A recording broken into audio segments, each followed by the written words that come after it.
Hello YouTube, what's up? Today I got something awesome for you today. BKmoto headlights. They just came in, got them installed. Took like 2 months for me to get them, unfortunately. But I'll show you how they look. And believe me, the camera just don't do it justice, but I'll give it a try.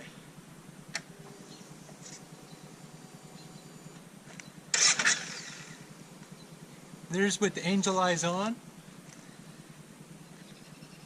Looks awesome.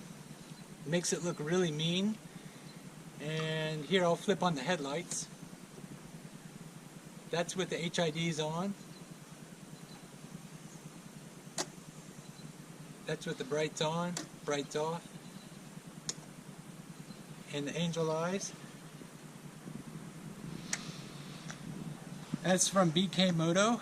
They're out of Florida, and there's another company out of China that's KTmoto. They also sell them, so whichever way you go, I hope you like them as much as I did. These are for the Ninja 300. They make them for all kinds of different bikes. So take a look, see what you can find.